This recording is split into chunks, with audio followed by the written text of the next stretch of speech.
All sports, all the time. There's heroes and there's legends. Heroes get remembered. Legends never die. This is the Spoken Podcast. Hold your ears, folks. It's showtime. I'm your host, Lance Twidwell. Man, that kid, he can ball, man. He can ball. Touchdown, Kansas City! Patrick freaking Mahomes, baby! Let's talk some sports, because that's what we're here to do. You are tuned in to The Spoken. This is the Spoken Podcast. I'm your host, Lance Twidwell, here inside the Spoken Studios with my guy, Trevor Twidwell. What's good? Who is back, who's happy to be here, I'm sure, without even having to ask him, if he's happy or not, because, it's good to be here.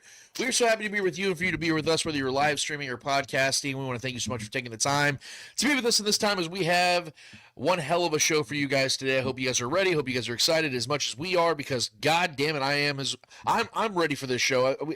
We apologize in advance. We had a little bit of a hiccup before the show, not to get into any details, but it was 100% on me, not on Trevor at all, even though he wasn't here last week, because he had to go to his daughter's volleyball game and shit. This is 100% a situation I had to take on this morning, so we apologize for being a half hour late, but we hope that you will forgive us and want to hang out anyway, regardless. So we're just, like I said, we're just happy to be here and ready to talk some sports with you guys. And if you guys have not already done it, we would love it if you guys go to YouTube. We tell you the top until the bottom of every single show. We'd love it if you guys go to our YouTube channel, go to the Spoken Podcast, hit subscribe, like, share, notify, all the fun buttons out that YouTube has to offer. But the one we want you to push the most and consistently is the comment button. We want to get you guys in the comments, like I tell you guys every week. This is not a show where we talk at you. This is a show that we talk with you. It's a community-driven show. Trevor and I very much enjoy every single episode when we get to sit here and discuss all things sports with you guys and have a real conversation about it. When we leave here every day, we feel like we all got a little closer, and we all got to have a little bit more of an honest conversation where it wasn't you guys just tuning in just to hear us and what we have to say. We get to tune in also technically and hear what you guys have to say, which is exciting every single week. So it'd be awesome if you guys did that, man. So just go to YouTube and do that, and we'd very much appreciate it. Trev, how the hell you doing, man? Doing good, man. It's finally starting to feel like fall weather here. Like this, I think this next week is supposed to start to finally cool off. So I'm looking forward to that. Been very busy with volleyball, kid stuff, work, life, everything in general. But praying for a Chiefs win eventually. That'd be cool. But yeah, man, I'm good, bro. Ready to talk some ball. Ready to look forward to another week of football. It's been a rocky season for a lot of teams. A lot of injuries, a lot of massive injuries, a lot of tushes being pushed, so yeah, man, ready to talk some ball, bro. Yeah, and just for the record, we want to clarify here, Trevor's not the one playing the volleyball. It is in fact his daughter. So just, if anybody was starting to build that in their minds that Trevor's been busy but playing volleyball, as much as yell on the sidelines half these games. Hey man, it's an investment. You take it seriously. I get it, man. It's a full committal. That's what I do. When it comes to like interpretive dancing, I watch so much of it. I practically should be doing it myself. But I'm not going to get in the weeds of things right now, guys. We're here to talk football. So Trevor, without further ado, it is time for Lance Rants.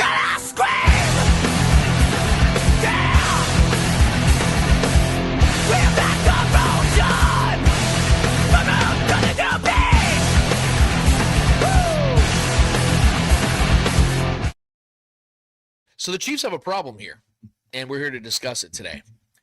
I don't know if you guys missed it or if you guys got a chance to check it out, but Shaggy Shane and I have been doing a show on Tuesday nights called the 65 Toss Power Talk Show, and it's been a lot of fun. We've been having really good guests. We had first week Leonard Griffin, former Chiefs defensive end, and last week we had Chiefs content creator Matt Pratt on the show, which was an electric conversation.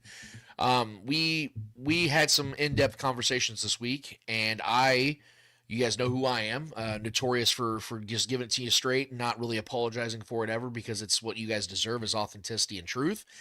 And I was very honest on that show, and if you guys want to get a second to watch it later on after we do our show today, that'd be awesome. We'd very much appreciate it. But I'm gonna jump right into this, guys. The Chiefs do have a problem, and it's not necessarily what their record is, but how their record has gotten to where it is.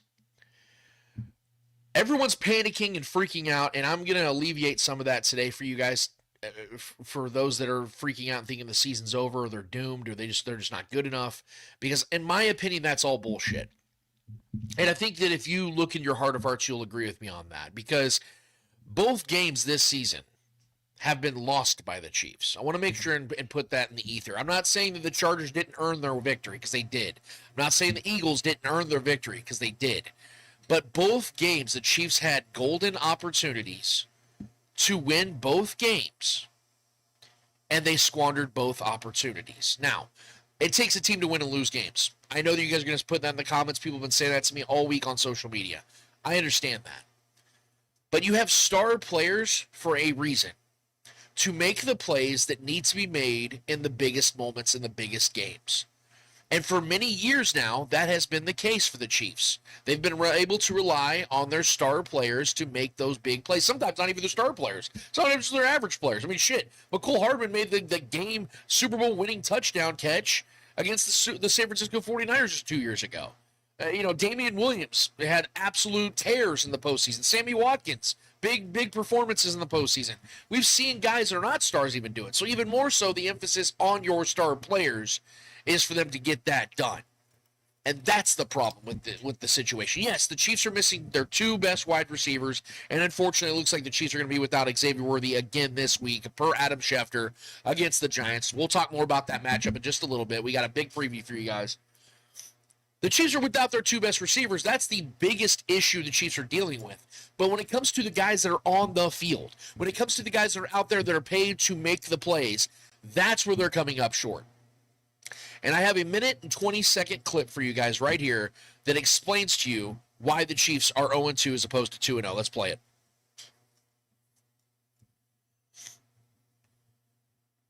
So here we are. The Chiefs, 2nd and goal, 2:44 to go. Down 9, all timeouts remaining, and the 2-minute warning. Mahomes over the middle. Oh, KELCE was there with James on him. Incomplete. Couldn't tell if Travis just slowed down a little bit. Patrick thought he was going to keep running across. See the motion. Let's see if there was just a little settle. Just a little miscommunication. Thought he was going to keep going. Nobody out in front of him. He slows down just a tick, and that's the difference. Blitz, Mahomes over the middle, KELCE. Oh, it's picked off. It's Makuba who's got it, and room to run. One man to beat, and he's taken out. Andrew Makuba, the rookie from Texas, on the bounce off of KELCE, and a huge play for the Eagles. Incredible. Patrick makes a great throw on the angle route. Travis just a little late getting his head around. Perfect place to throw the ball if you're Patrick, and Makuba, Johnny on the spot. And that's the difference. I'd imagine that was tough for you guys to relive and rewatch again, like it was for me and Trevor as well, because those are two costly plays. I put out there immediately after Twitter. Sometimes, you get a little reactionary, a little emotional after games that end like that, back-to-back weeks. But I really do believe this when I say this, and I do stand by it. I genuinely believe that if Travis KELCE catches those two passes, the Chiefs are 2-0. I genuinely believe that. Therefore, I put this on Travis KELCE. I believe the Chiefs are 0-2 because of Travis KELCE. You look at these situations, you can say, well, look at the Chargers game, Lance. They're down 9 points with 2:44 to go. How's that on Travis KELCE? Well, you catch that touchdown. Maybe you go for a 2-point conversion, whatever the case may be. You're within a field goal of the game. And you can say, well, Harrison Butker missed a field goal, or missed a PAT in that game. That's 1 point, not 3. Travis KELCE catches that touchdown. The entire momentum shifts in that game on that final drive where Chris Jones decides to go for the inside cut on the 3rd and 14. In my opinion, the entire pulse changes in the favor of the Chiefs, because we've seen Justin Herbert in serious situations where he knows that he doesn't have a comfortable lead. What he does in those moments, he chokes. And we know that Patrick Mahomes and what he does when given that opportunity, he arises. I believe the Chiefs would have gotten the ball back and won that game because of the benefit of the doubt that I give to Patrick Mahomes in moments like that. But even more significantly in the Eagles game, when you look at where the situation was, the Chiefs finally caught a rhythm offensively in this game. They're down 13-10 in the fourth quarter, driving all the way down the field. The Eagles are doing nothing offensively. Not a thing. And you drop a walk-in touchdown that would have put you up 17-13 with minutes remaining in that game. Instead, it's a 14-point swing because then they get that pick in the end zone and they flip the field. Josh Simmons making an unbelievable play, which, by the way, imagine a man who's 6'5", 318 pounds running at you 19 miles an hour. I would literally shit my pants. Yeah. That'd be the most terrifying thing ever. But flips the field, and then what do you know? The Eagles score on that next drive. You see how the Chiefs fight back at the end of the game when Patrick Mahomes hits Tyquan Thornton for that long touchdown. He was 60, 65 yards. That would win the Chiefs the game because the defense was so magnificent. There's no way I'm putting it on them. And Patrick Mahomes was literally playing 1-on-11 at times in this game. There's no way, in my opinion, if Travis Kelce catches that touchdown, the Chiefs don't win that game. And that's why I'm putting this on Travis Kelce. So many people have been telling me that's unfair to do. Well, he's made great plays throughout his career. How are you going to say that? I'm not debating the legacy of Travis Kelce, guys. I'm talking about what's happening in these very moments because let's flip it on that head. Let's say Travis Kelce catches both those balls, the Chiefs are 2-0. Are we not sitting here talking about how Travis Kelce, who's almost 36 years old, is still making key plays in key moments in key games? Are we not sitting here crediting for what he would be able to do if, in fact, he did it? So it has to be on the flip side. We can't praise the guy for making big plays and not criticize him for coming up short on big plays. That's how this goes. And when you're a star player, regardless of your age, you are expected to make those types of plays. Let's be real here for a second. It's not as if Travis Kelce had to make an incredible catch on either one of those throws. Those throws hit him in the hands. Walk-in touchdown. Tom Brady said it himself on the broadcast. Oh, Patrick could not have thrown that ball more perfectly in the Eagles game. That's because he couldn't have. That was a gimme touchdown. Those are gimme plays that we've seen, as I like to coin them, the goat-to-goat connection. We've seen that happen a million times over the last 7-8 years. So that should be a routine play. And when you're without your top receivers, even more emphasis on Travis Kelce making said plays. And he didn't. And he fell short, and now the Chiefs are 2-0. But this is why I've been telling you guys, I'm not worried. I'm just pissed off. Because I'm expecting more from this team, even without their top two receivers. In my opinion, they had ample opportunities to win both these games, and they squandered them. And look, I am forever grateful for everything that Travis Kelce has done for this franchise. It's my favorite team in the world. He's the greatest tight end I've ever seen play this game. But if he can't make the routine plays, get out of the way. Period, point blank. You guys can say that's harsh. I call it business. I call it what have you done for me lately? I call it looking for results. And if he can't make routine plays anymore, get out of the way. Let guys like Noah Gray get those opportunities. That's the way I see it. Be a mentor. Be a guy that stands on the sidelines and does your thing. But speaking of that, real quick, I'm going to hand this to Trevor. The biggest reason why I'm upset with Travis Kelce and all of this isn't even just the fact he came up short in those plays.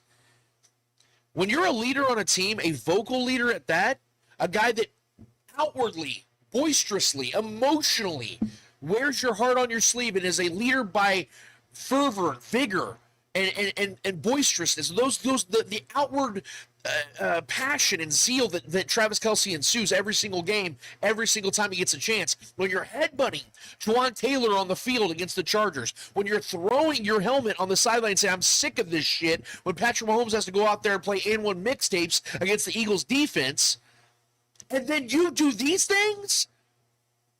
That's why I have a problem with you. That's when I get upset with you, because I'm the biggest. Trevor and I talk about this all the time.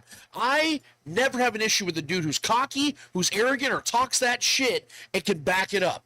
If you're going to be an emotionally driven leader and you're going to check your teammates, you're going to bump into Andy Reid during the Super Bowl and scream in his ear, you got to be the one that lives up to it and says, look at what I'm doing, fellas. I'm leading by example. I just caught 2 game-winning touchdowns. Now I can check your ass. Because you know I'm holding my end of the bargain. Now you need to do the same. But when you're not holding your end of the bargain, it looks foolish. It looks like an old grumpy player out there who has too much pressure on him that he can't handle anymore. And look, and I want to speak for Trevor, I don't want to speak for you, but I think we all can accept and agree that Travis Kelce being old is okay. The progression of that happening is with every player. It's going to happen to every single player ever. When you get to a certain age and a certain time, you slow down. You're no longer the athlete you once were. But when it comes to plays like that, that isn't coming down to strict athleticism. That comes down to focus. That comes down to honing in and zeroing in on what you have to do in that moment.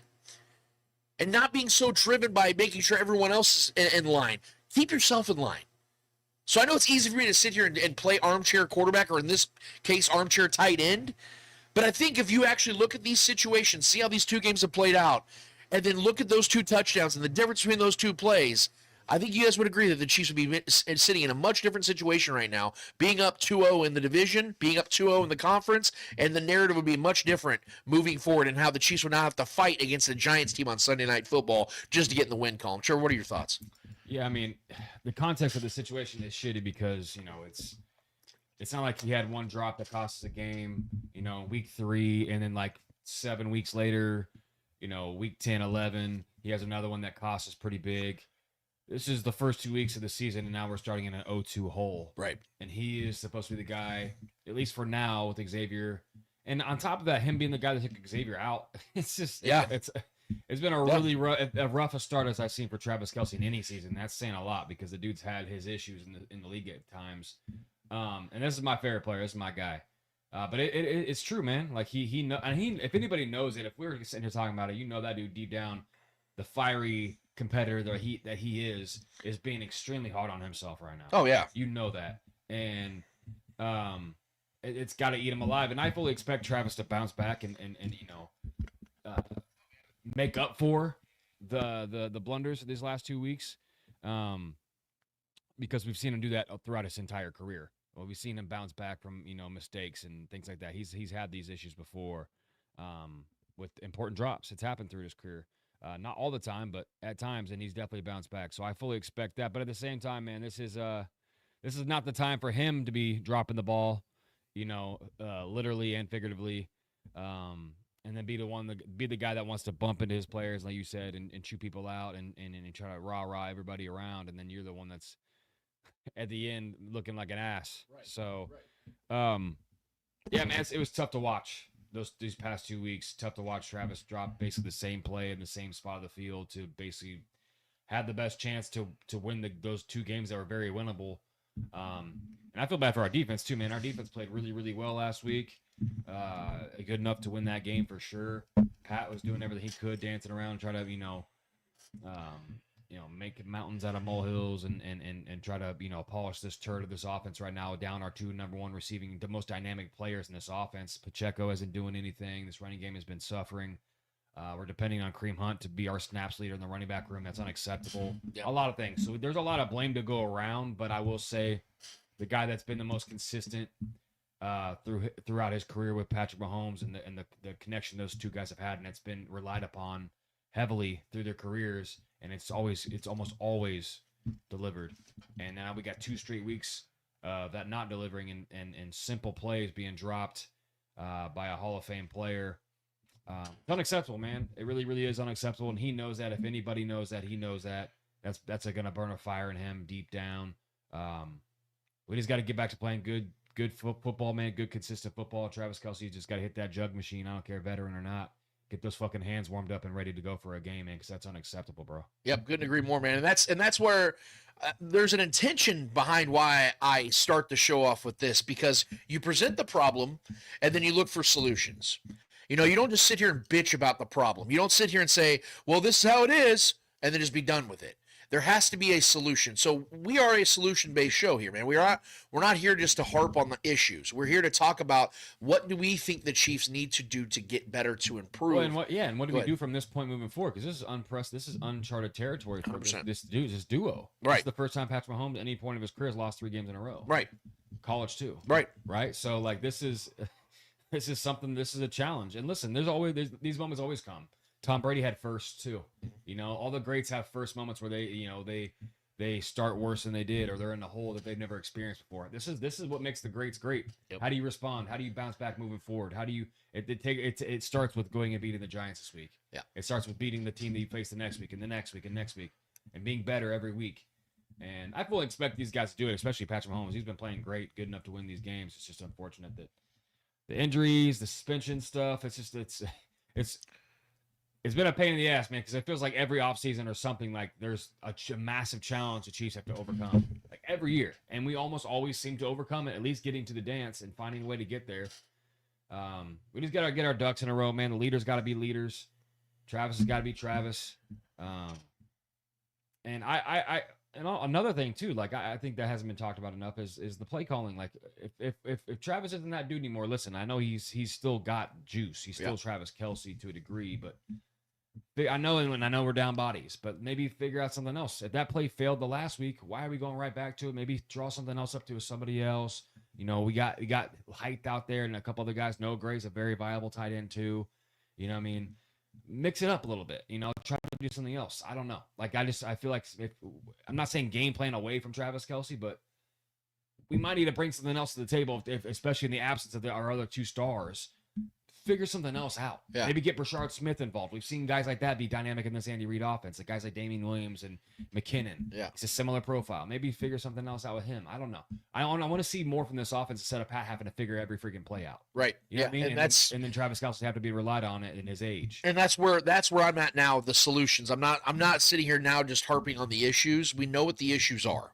So the question now is, like you're presenting, okay, what next? What do you do next? How do you get better and improve from that? These are the three things I have. I don't know if you want to throw that list on there real quick, Trevor, as far as what my three things for the Chiefs to do right now moving forward, in my opinion. So the first one is trade for a running back or playmaker. 2, get Noah Gray more involved, basically what you just said, Trevor, what you just alluded to. And 3, unleash Ashton Ghouliadi and Noel Williams. Now, I want to start with 3 and work my way back to 1 on purpose. So, we're seeing a real issue with the Chiefs' edge rushers. And I don't have the stats for you guys to look at. I just want you guys to hear this real quick because I feel this is a very important issue with the defense. And I feel the defense is going to continue to get better, so I'm not overly worried about the defense per se. But this is an issue that could continue to become a systemic issue when it comes to whether the Chiefs have what it takes to get to the quarterback. Is it going to get better? That's the question we have to ask. So through just 2 games, Charles Omenihu has played 79 snaps. He has only 4 total tackles, 1 quarterback hit, 0 sacks, 0 pressures, 0 tackles for loss. Now, tweeting this got me blocked by Charles Omenihu, even though I didn't mention him. He's just a very sensitive guy. I would like to see him maybe take that sensitivity out on the football field, but I digress. That's a real issue. And if he's a veteran that can't do the job, I'm going to stay consistent with my Travis Kelce theme. Get out of the way.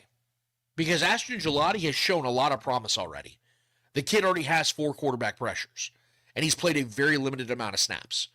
So I would like to see him get more opportunities, and I think that Omenihu could be taking up his spot right now. Now, Karlaftis hasn't played well either to this point. 109 snaps played, 6 total tackles, 1 quarterback hit, 1 sack, 1 pressure, 2 tackles for loss. That's better than Omenihu, but it couldn't be much worse than Omenihu at this point. So I'm gonna suggest that George Karlaftis is gonna get better. I'm gonna theorize on that because we've seen him play really good football throughout time. And so let's go from there. So I want to see Ghouliadi get opportunities to play better, to play more. He looks great, man. He looks very good. He looked opportunistic. That's what I like. Is opportunistic football. Omar Norman Lott too. Yes. He got that first sack on Jalen Hurts. Looked like a dog out there. I want to see that guy get some more snaps as well. See what he's capable of. Especially with Mike Dana kind of down right now, banged up. I would like to see that guy kind of be a run stuffer too. He's a bull, man. Yeah, absolutely. And that's where I'm at with Noel Williams also, is because you guys see Trent McDuffie, and I'm not trying to harp on McDuffie too much. No, that's fair, man. But McDuffie got ate up on that Devontae Smith play. And that's a play that you need a corner that can go up and get the ball and deflect it or pick it off, things like that. He got kind of lost in the sauce. That's where Trent McDuffie not being an outside corner is the problem. He's more of a slot guy. That's why, we were talking about this the other day. Why does he play so well against Jamar Chase? Yeah. Well, it's because Jamar lines up in the slot a lot. He's more of a slot receiver, and he matches up really well with guys like that. So it sounds crazy to say, oh, he can shut down Jamar Chase, but he can't shut Devontae Smith. It's stylistic. Yeah. And he's just not an outside corner. He's not physical enough. He's not big enough. That's where Noel Williams comes into play. That is, and now He's with more Christian, that luxurious, yes, prototypical outside guy. yes, and I understand he's a rookie, but we've seen rookies don't throughout the matter. years play in this defense and play very well. And so Noah Williams being a ball hawk in his college days, I think he had 7 picks, a bunch of pick sixes, playmaker style of defense, and a defensive player in a defense that right now has 0 takeaways. The Chiefs have 0 takeaways. That's an opportunistic player. Need to play him for Christian Fulton, who just cannot get on the field for whatever reason. He's out, right? Yes, he's out. Right. So is Mike Dana. Yeah. So this is an opportunity. And 𝚂𝙿𝙾𝙺 can fill in for Mike Dana too if he gets hurt. If he doesn't play, which is looking like he's already ruled out. Yeah. So if they want to keep Minhu on the field, fine. Play 𝚂𝙿𝙾𝙺 over there with Mike Dana's situation, or flip it around. Spags knows what he's doing. The point is, we got to get these younger players that are hungry, that are showing promise, more reps, instead of putting out all these veteran guys that are just not getting the job done. If they're not going to get the job done, play these young players that are trying to make a lasting impression and build trust with Spags and the rest of the coaching staff to get more playing time. You draft these guys for a reason, to get opportunities to play and maximize their efforts. I say do that. That's the third one. The second one that I talked about was getting Noah Gray more involved. Now, I know this is like an easy thing just to say, well, why don't we just throw the ball to Noah Gray? I'm not even just saying it in like a naked way of like, let's just throw the ball away. The Chiefs themselves made us believe this. What do I mean by that? Just a year ago, the Chiefs gave him a 3-year extension. I mean, bro, let's be honest, though. Whenever he's gotten targets, the dude has been awesome. Yeah. Like, every time he's got like 3, 4, 5 targets, he's had 2 games where he's had 3 targets and scored twice. Right. The efficiency there is unreal. And then you saw this last week against the Eagles, wide the hell open. Patrick missed him, but he was wide the hell open. And that's you know what I mean? Like, that's a formidable defense. That's a solid defense. Yeah. So I don't know what they're waiting on. Like I said, you pay this guy $10 million a year to do what? To run track? Like, give him the ball. Get him more opportunities, especially when Travis Kelce is showing progressive, aging. Like, I feel the same way with Pacheco right now. Pacheco is not, if he's running into walls and not understand how to read the gaps and doesn't know how to find space. Running into walls literally and figuratively. Yeah. Like, why not try to get Brashard Smith a couple plays out there? We know that kid's shifty and he's got juice. Well, and this comes to my first and third final take is the Chiefs need to trade for a running back or a playmaker. And I like the Brashard Smith idea, but here's the thing. To me, it's so unfair to expect a lot out of a 7th-round rookie. You know what I mean? Like, Pacheco did good Tell me things. if you're the first time Andy Reid's leaned into a rookie running back. You're not wrong. I'm just saying, though, like, look at, like, you and I kind of briefly discussed last night. If you look at the majority of running backs who have been making real impact in Andy Reid's offense over the last several years, it's been who? Veteran running backs. Guys that have already been in the league for a while that come into this offense, Jerick McKinnon, Damian Williams, Darrell Williams, Kareem Hunt. Like, let's address the context, though. A lot of that's because Pacheco got hurt. Right, but what I'm saying, though, is in the opportunities these guys have been given, they've done incredible work. That's all I'm saying. So I would like to continue to lean into that a little bit and go and get a guy that can be a real difference maker. And this time, it's not just some rando that you hope pans out. This is a proven star in this league. One by the name, if we can put that on the screen, of Alvin Kamara. Kamara, however you say it, tomato. This is a guy I think the Chiefs need to seriously look at. I know we're all focused on Tyreek Hill, and I would love it if the Chiefs could find a way to get Tyreek Hill. Do not get me wrong. But this one, to me, is a better fit for what this offense actually needs, because we know that Xavier Worthy and Rashee Rice will be back. So you have the 2 answers right there in your wide receiver room. But adding Tyreek would be great, but this is a guy that you actually truly need. And if you look at these numbers right here, this is my tweet from just a few days ago. Trading for Alvin Kamara would cost the Chiefs less than $3 million for 2025 season and $11 million in 2026. However, if they were to release him after the 2025 season, they would only suffer a $3 million dead cap hit. And here's the thing about the leverage. And I had a lot of Saints fans on my mention this week because they were pissed at my idea of this. The Saints are in cap hell.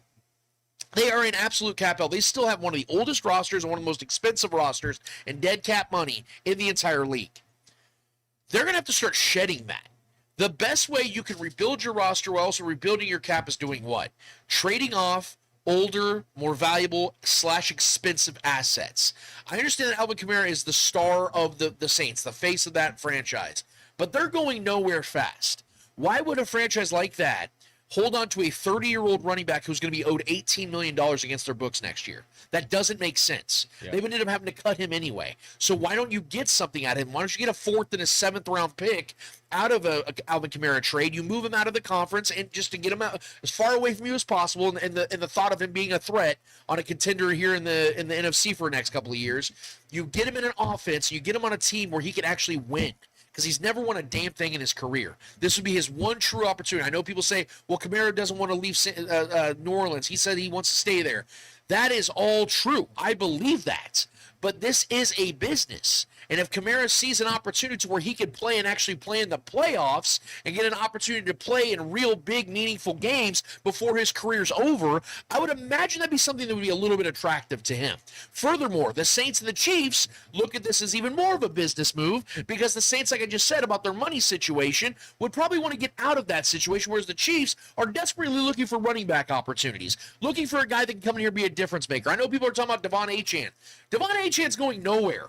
The Miami Dolphins have a 23, 24-year-old phenom running back who's on a rookie deal. Why would they trade him back? Why would they trade him away, even in a fire sale? You want to trade away Bradley Chubb. You want to trade away Tyreek Hill. You don't want to trade away a dude that you could build your offense around for the next 4 or 5 years. That doesn't make sense. Would I love it? Yes. Should the Chiefs make the call? Yes. They should absolutely ask for 𝚂𝙾𝙺. Yeah, the Chiefs should trade for Jahmyr Gibbs. You know what I'm saying? Exactly. Like, what are we doing, guys? I understand that's like this new hype sensation of go get this 23, 24-year-old badass 𝚂𝙾𝙺.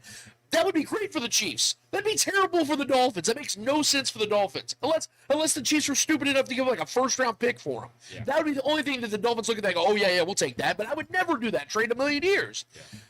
That's the point, though. We got to look at realistic assets. And I actually, as crazy as it sounds, I believe that Alvin Kamara would be an actual realistic a trade scenario for the Chiefs. What are your thoughts on these 3 things, and in particular the running back playmaker thing? Yeah, I mean, to the Kamara point, I think it's anybody would be dumb to say it's a bad idea. Right. It's a great idea. It's just, do you get the 2 parties to agree on that, and are the Saints willing to do that?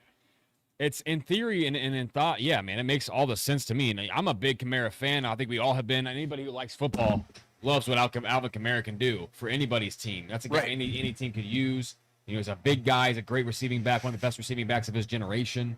The dude's just finds ways to score touchdowns, and he would just be a seamless fit in this offense, and something that we're missing drastically. That's why I was pushing for the Brashard Smith, because Brashard Smith is a similar prototype. His way his makeup is and his game is very similar to Alvin Kamara. Obviously, he's not Alvin Kamara, but that's a similar player. It has huge upside. That's why I was saying, hopefully, maybe get him, at least give the kid a shot.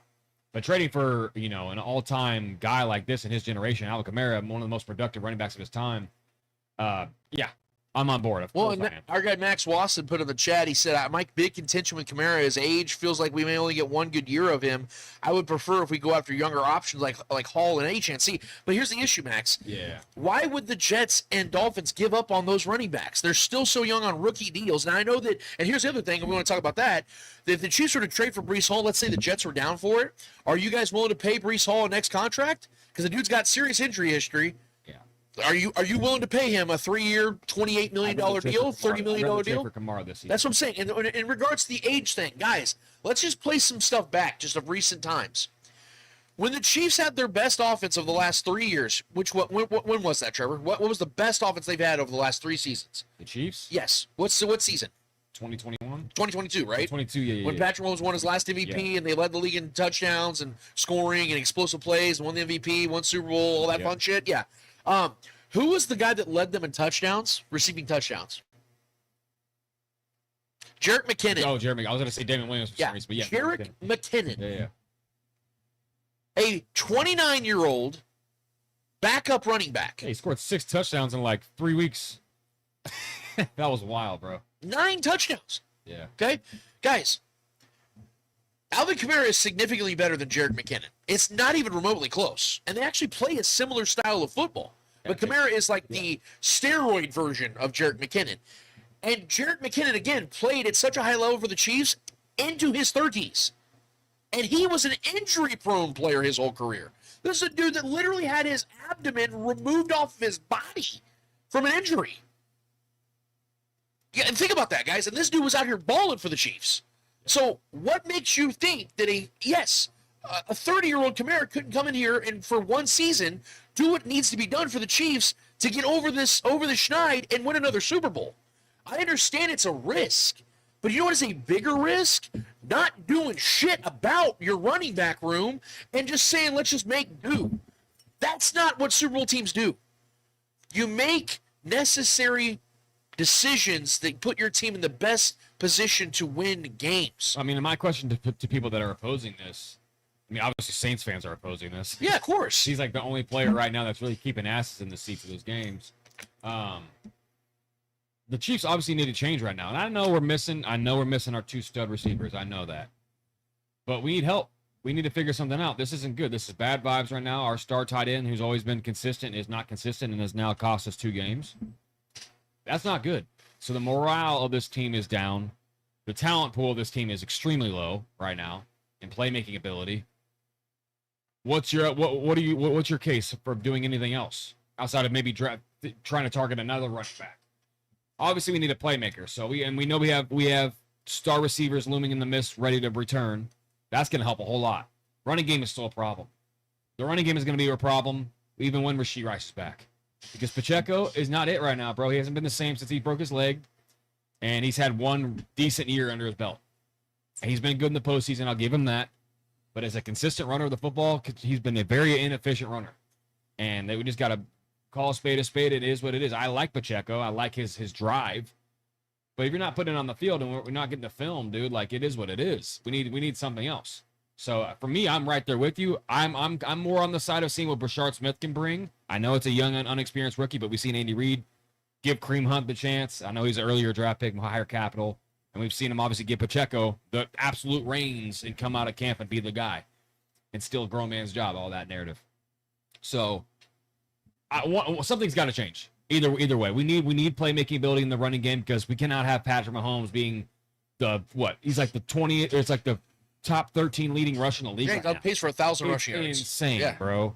So yeah, you go on DraftKings to bet the rushing stats or the rushing numbers for this game this week against the Giants. Patrick Mahomes' rushing numbers are higher than Kareem Hunt's, and higher and right there in line with what Pacheco's might get. If you want to bet on it, it's like, bro, that can't be happening. And I know there's other quarterbacks that do that, but this is not what Pat needs to be doing, right? So, and I know Pat will do whatever he needs to do, but we got to fix this running game. We got to bring some balance and effectiveness to this offense.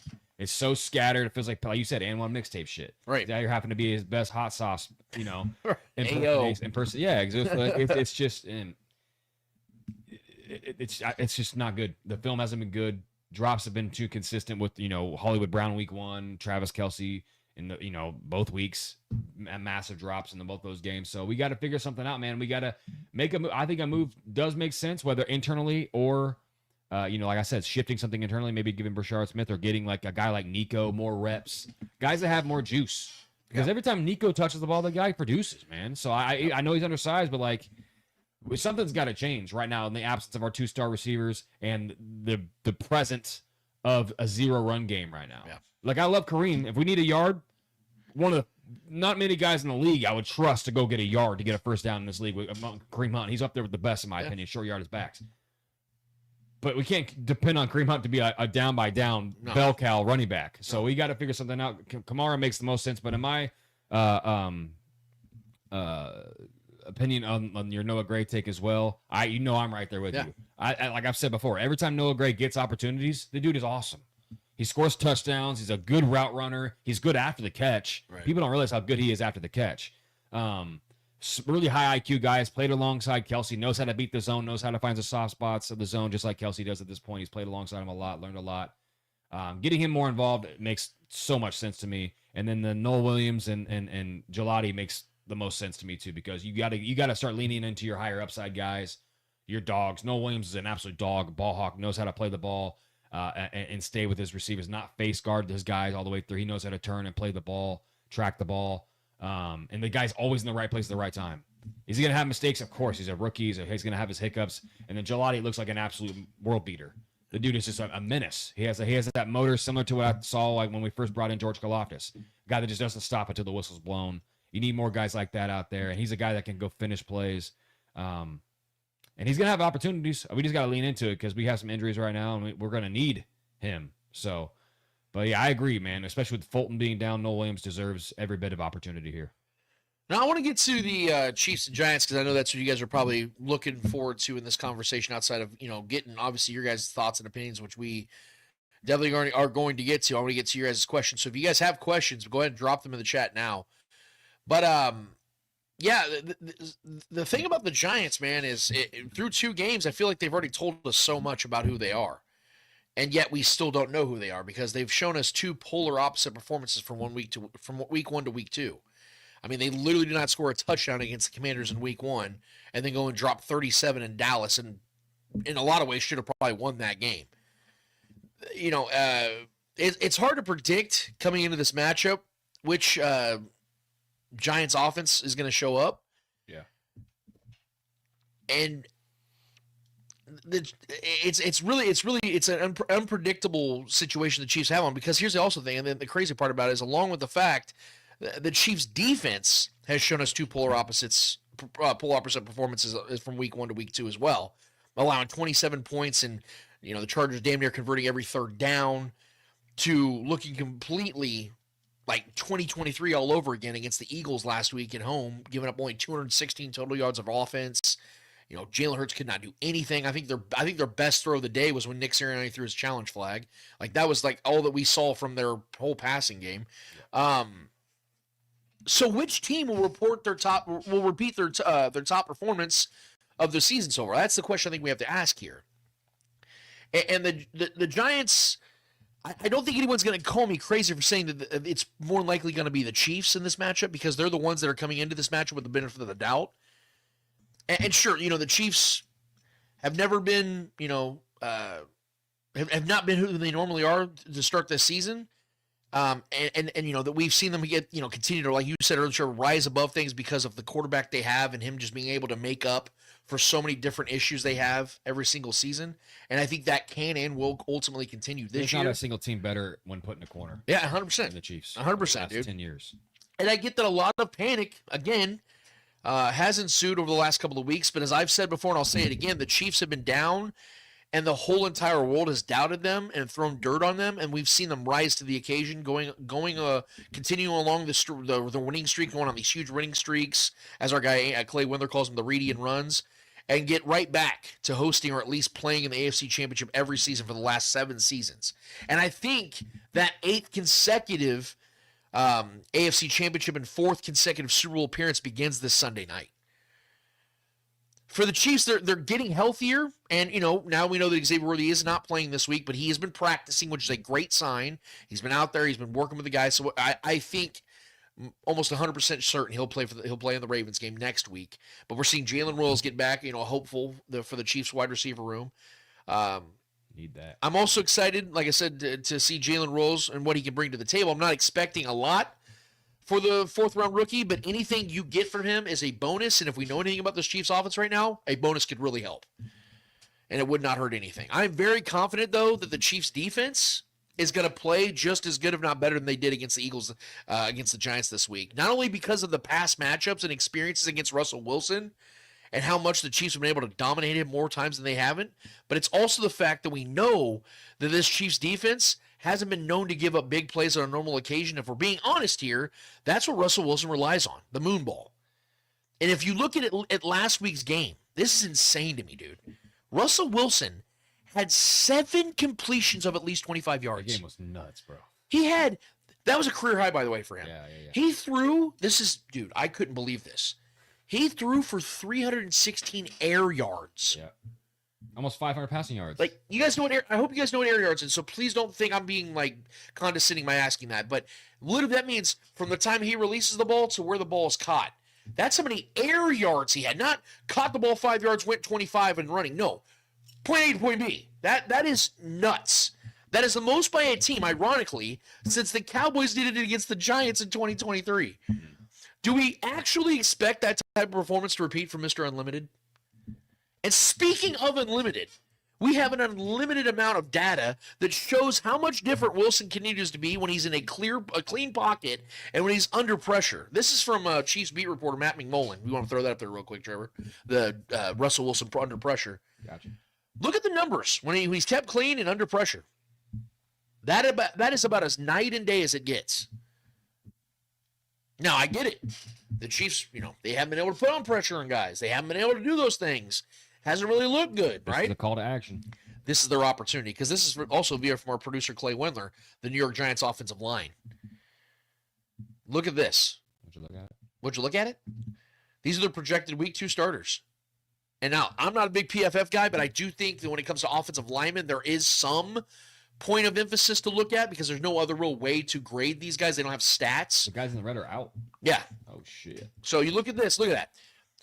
Marcus Imbo, who had a 59.2 grade. Overall, the Giants' offensive line played well in pass protection against Cowboys. The unit surrendered only 9 pressures, including 1 sack on 45 pass plays, leading to an 89.9 pass grade efficiency. But see, here's the thing about the Cowboys. Did they kind of trade away a superstar pass rusher? I would imagine this game would have went significantly different in the pass protecting grade, if they actually had a real pass rusher. The Chiefs have a first ballot Hall of Fame pass rusher by the name of Chris Jones. And look, Chris has not had a good season so far. In fact, the highlights of his season so far has been him bitching at his own teammates or bitching at Jalen Hurts about his stats. I think this is a Chris Jones blow-up game. I think that Chris Jones is going to be the talking point of this game. That would be cool. Because I think the Chiefs are going to have 5 sacks in this game. And I think Chris Jones is going to have 2.5 of them. Because Chris Jones has been chomping at the bit for an opportunity to be great again. And I think he's going to be great again in this game. So what about the Chiefs offense? Well, we know that the Giants have one of, if not the best pass rush in the NFL, even though they're like right down the middle, I think, in sacks right now. But think about this. I mean, dude, how many defensive lines have Dexter Lawrence, Kayvon Thibodeau, Brian Burns, and Abdul Carter? That is about as stupid as it gets. I was gonna say, we could talk. I mean, I know our offensive line is better, but we can talk about the battle of the trenches here. And the Chiefs better be on their fucking P's and Q's. The Chiefs cannot play offensively like they have in their first 2 games, because this isn't a defense that's going to allow Mahomes to scramble for first downs. Let's not get this confused. It's not a shitty team. This is a good team, especially defensively, like we're talking about right now. This is a team we need to respect and take very seriously. So the question is, that's starving for a win too. Yes, exactly. So that matters, and they're home. Right, they're fighting for their jobs. Brian Dable is coaching for his job. Russell Wilson knows Jackson Dart's right there. And unfortunately, this feels just dirty to say out loud. Russell Wilson's gotten the best of us a lot of times. The last couple times the Chiefs have dominated, but you're right. We've seen him clap them ass. Gets the Chiefs over his history, dude. So the question though is, again, we're here for solutions. What do the Chiefs do offensively? Run the damn ball. Brett tried sending in the chat. Giants give up 177 rushing yards per game. There it is. The Chiefs currently rank 17th in rush yards, and 56% of them are from Patrick Mahomes on his scrambles. Listen, if Pacheco doesn't have at least close to a stellar game this week, we got to start maneuvering things around. Right. This is unacceptable. If he goes out there and lays an absolute goose egg, yes, Kareem Hunt has to get more touches. Problems. And look, even if Kareem Hunt gets you 3 or 4 yards at a time, the Chiefs have to, that's okay with me, because the Chiefs have to maintain a balanced attack. Yeah, we need upside. While Worthy is out, while Rashee is out, until those guys are back, you have to be very methodical in your offense. We saw the Chiefs do that on that KELCE drop interception, how methodical they were offensively. That's what we need to see in this game. Keep that. Remember how they played against the Niners every time when Nick Bosa, they play his aggression against him? Yeah. When they'll literally throw at him. Sure. They'll throw at him and he whiffs because he's trying to get the quarterback so bad they'll throw right over his head. The McColl game. Yes. Julie Gulia says, now Lance brings back my anxiety. Guess what Andy isn't going to do? Well, maybe you're right, but even if we see this, because like Clay just said, here's the thing: Clay dropped the hammer, 177 yards on the ground, 177 yards per game on the ground through 2 games. That's dead last in the NFL. But it's not just running. So when I talk about the balanced attack, there's going to be openings for the Chiefs in the passing game as well. Think about this. The Giants defense as a whole is allowing 455 yards per game. That is also dead last in the NFL. The Giants defense has allowed 6 red zone touchdowns in 7 trips. That is also the worst in the NFL. Yeah. There are no excuses for the Chiefs offense in this game. I understand Xavier Worthy's out. Rashee Rice out. Travis Kelce has gator arms right now. Like, Isaiah Pacheco literally and figuratively is running into walls.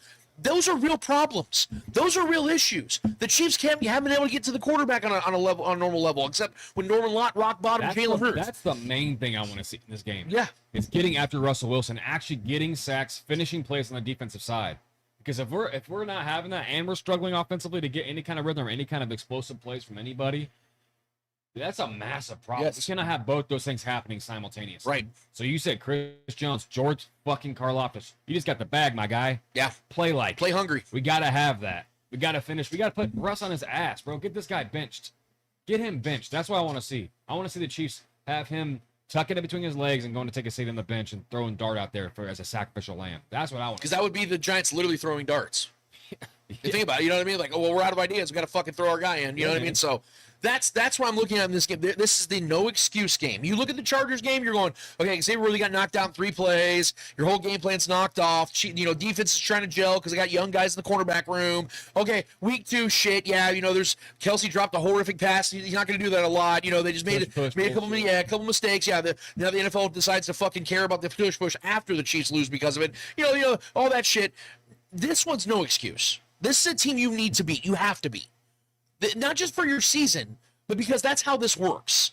And the NFL, games like this should always be on the favor of the best team. We know Pat's going to show up. We know Andy's going to have a good game plan. We know these guys are going to be ready and willing, but we need this team as a unit, defensively and offensively, to be on par together and in unison, ready to play this game, bro, on all facets. Like, it's so frustrating to see week in, week out, like, us as a team go out there and put a good product out there. And it's crazy to say because we've been so successful, but it's like it's so hard to remember, like, consistency on both sides of the ball on a consistent level. Right. You know what I mean? Like, it's Pat will have a baller game, but he has to because we're trying to chase points. Or the defense is incredible, but Travis Kelce's dropping 2 straight touchdowns 2 straight weeks. Right. It's like, fuck. We can't put it together. It's really frustrating as a Chiefs fan. But then again, this is an argument. This is a complaint from privilege because we've went to 3 straight Super Bowls. So I'm not bitching too much, but still, man, fuck. We're 0-2 hole right now. We're going to go against a scrappy Giants team that's at home, that's going to be starved for a win. That fan base is going to be raucous. We better be on our shit. Yep. Straight up, bro. We know Pat's going to go out there and do his thing. But Andy Reid is going to draw up these plays. Are we going to get guys involved? Or is Noah Gray going to get some more targets? Is Brashard Smith going to get some action? Maybe is Pacheco going to play like the Pacheco that we know and love? I don't know. Yeah. You know So that's what we need to we need to figure this out. We're going to get to speak in just a second. Trev, I want to get your key players of the game. We haven't done that yet this year. This is the first time we're going to do this season. Yeah. Key players of the year of this game. How do you what kind of game are you expecting? Is it going to be a high-paced, high-tempo game? Is it going to be a slow, methodical game? Like, how do you see the game going? And if you have a score prediction, go ahead and you can drop that line too.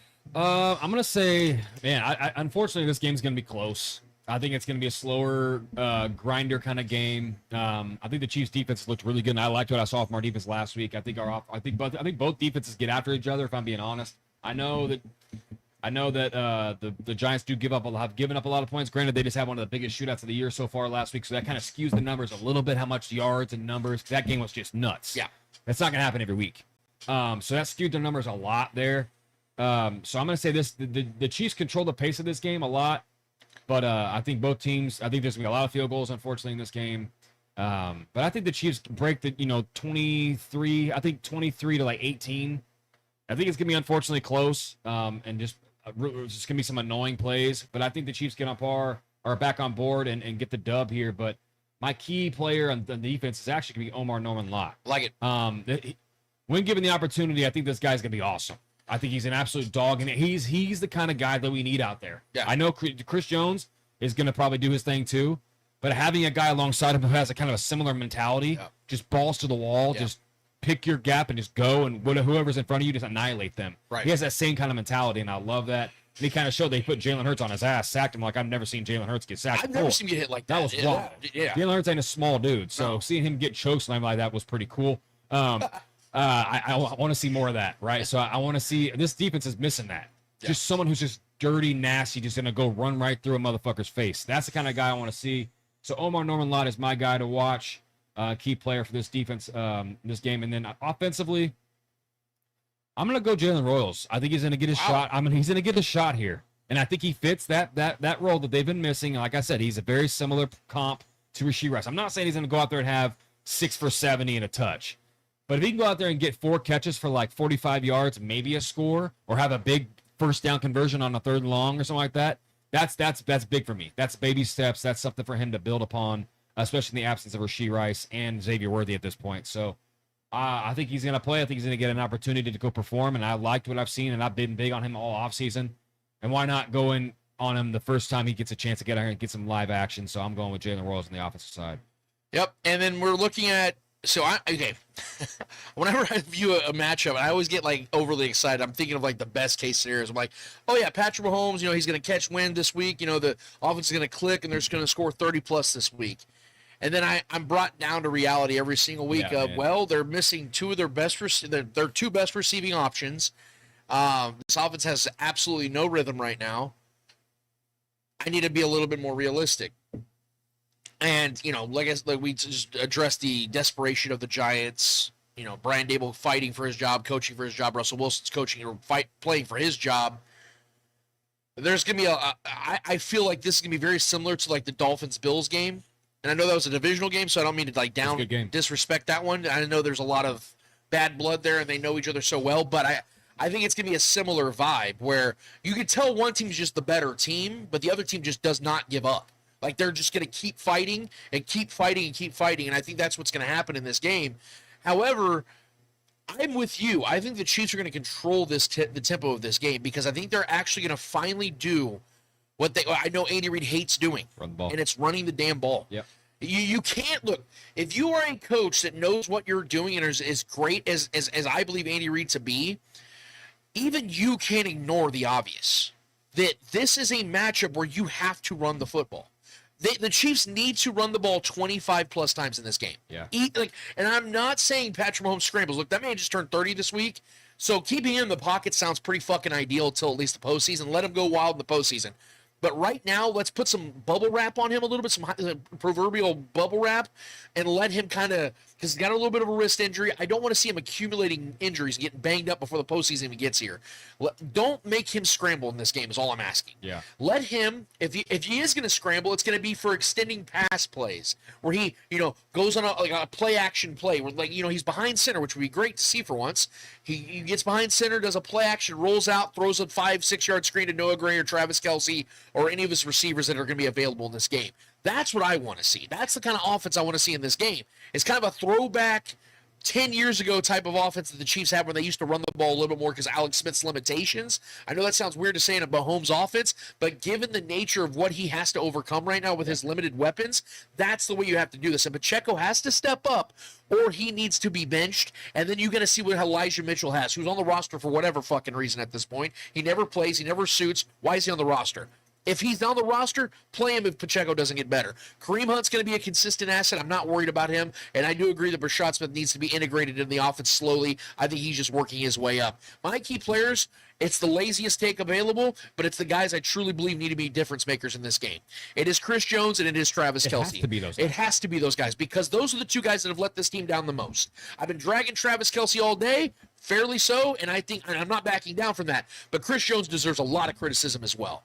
He has not played good football in both of these games. He made a terrible decision against the Chargers on 3rd and 14, and that ultimately cost the Chiefs game because Patrick Mahomes never got the ball back because of it. And then in this game against the Eagles, the only notable thing I saw Chris Jones do was talk shit at Jalen Hurts as they're kneeling the ball down when they won this game in Arrowhead.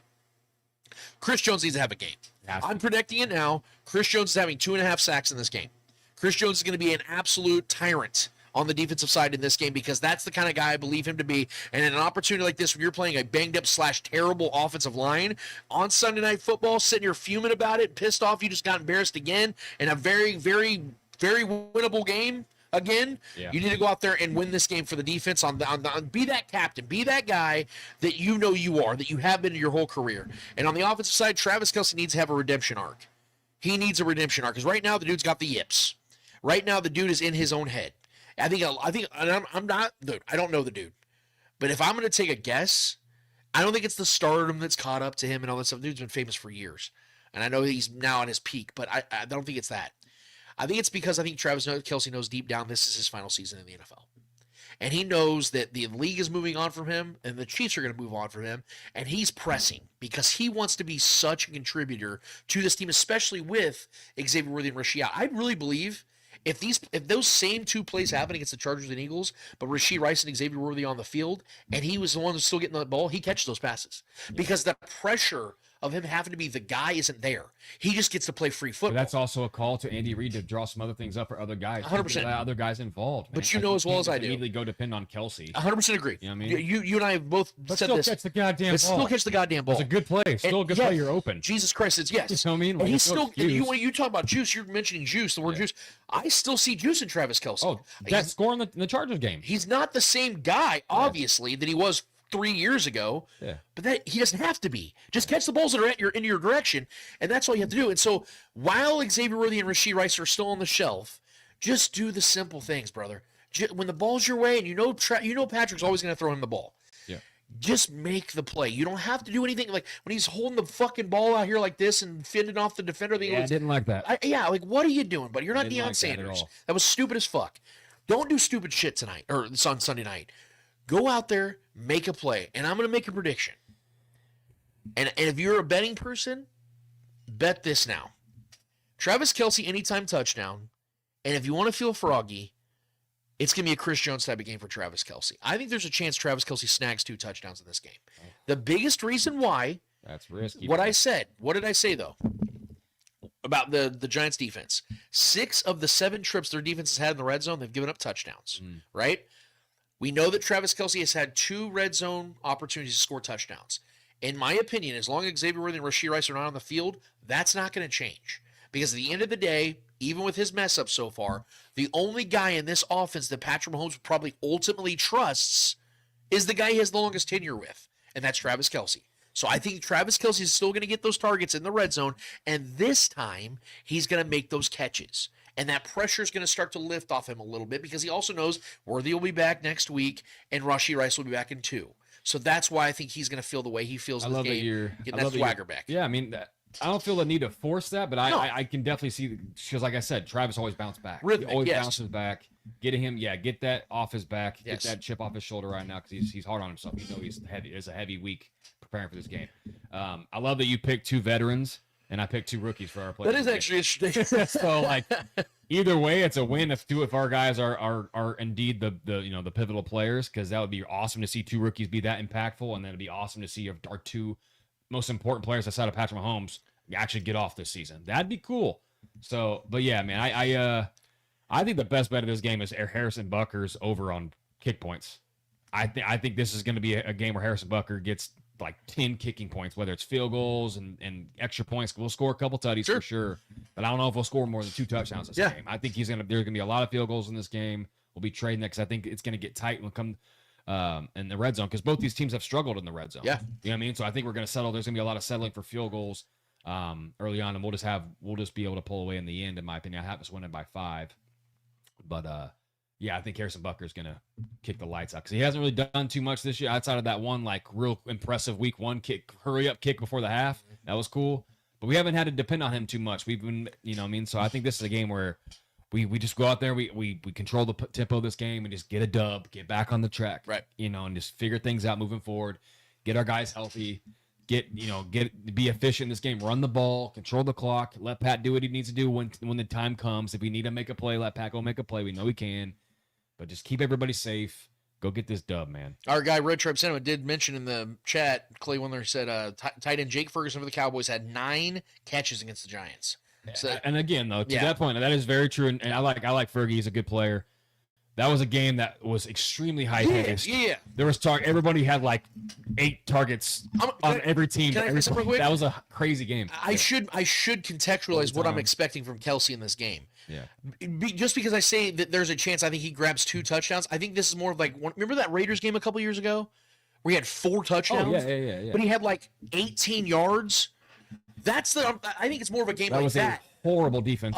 And I know the Giants defense hasn't been great statistically. They just had one of the biggest shootouts. And like I said, the numbers are a little skewed. That defensive line could get after Patrick Mahomes. Right, what I'm saying, prepared for that. if the Chiefs run a balanced attack, this is going to open things up for Kelce in the pass game. Sure. Because now the defense would have to respect the Chiefs running the ball. But again, this is not a respectful running game from the Chiefs right now. 100%. No one respects Pacheco right now. No one is worried about that dude. But would it shock you if Kareem Hunt had 58, 60 rushing yards in this game?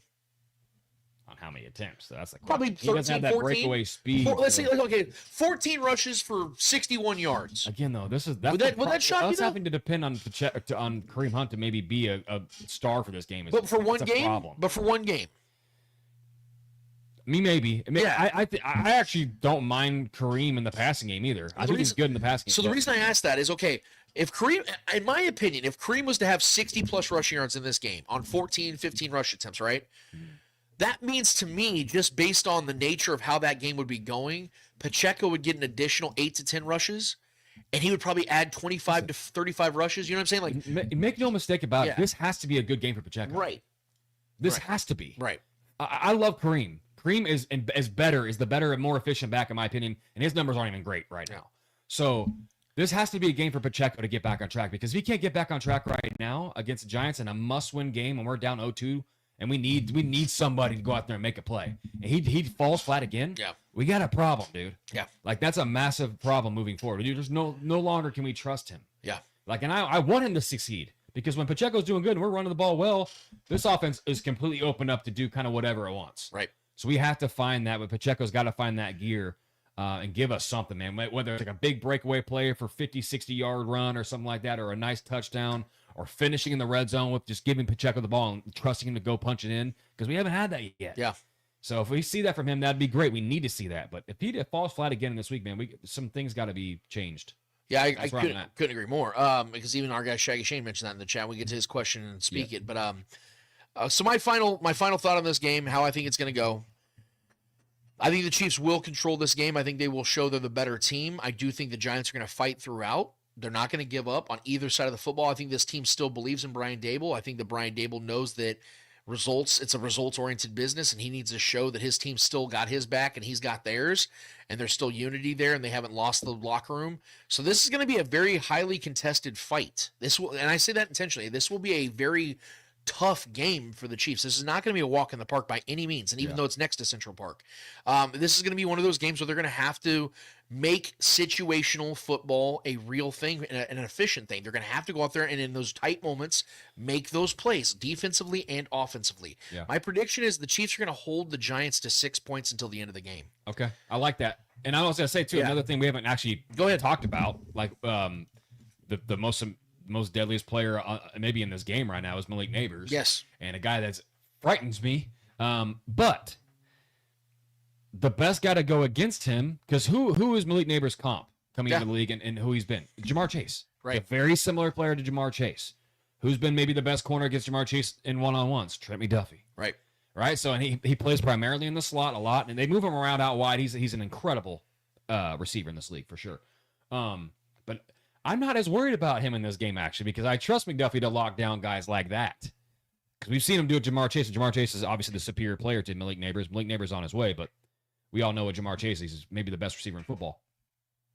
But I trust Trent to do his thing, especially bouncing back from that, allowing that big play last week against the Eagles. I think Trent's going to be awesome this week. And I do think our defense is going to be awesome in this game. So I like that call. I do, like I said, I think it's going to be kind of a field goal fest, unfortunately. Yep. That's why the only thing that worries me is the others, though. Because we always allow like the wide receiver 2, wide receiver 3 to have a big play. Guys like Wan'Dale Robinson, who had several big plays against the Cowboys. Granted, their secondary is absolute ass. But those are the only guys that kind of like worry me, like these secondary tight ends and these wide receiver 2 and 3s that make a big play out of nowhere on us. We allow that stuff to happen too much. So I can see Wan'Dale eating over the middle because we allow guys to eat underneath over the middle a lot. And Wan'Dale's got upside to make plays after the catch, too. So we got to be wary of that. But I trust our defense, man. I think our defense is going to go out there and perform. I'm right there with you. But I just wanted to touch on that. Yeah. We didn't even bring up Malik Neighbors at all, and that guy is an absolute problem most weeks. But I think we have the guy that's going to match up with him really, really well in Trent McDuffie. Yeah, I actually agree with that. I think the matchup is there for the Chiefs, a favorable matchup in this one. Malik Neighbors is not like you said, the big physical receiver that's going to go up and get it over there, like an A.J. Brown or a guy like that, even though A.J. Brown doesn't get used these days, but I digress. Yeah. The point I'm going to make is I think the Chiefs are going to have their clamps on Russell Wilson. I think he's going to struggle a lot in this game to the point where you're going to hear it's with Tirico and Collinsworth. Yeah. You're going to hear them sing, well, maybe they should go to the young guy. You're going to hear Collinsworth, screeching his voice across the microphone. Man. Yeah.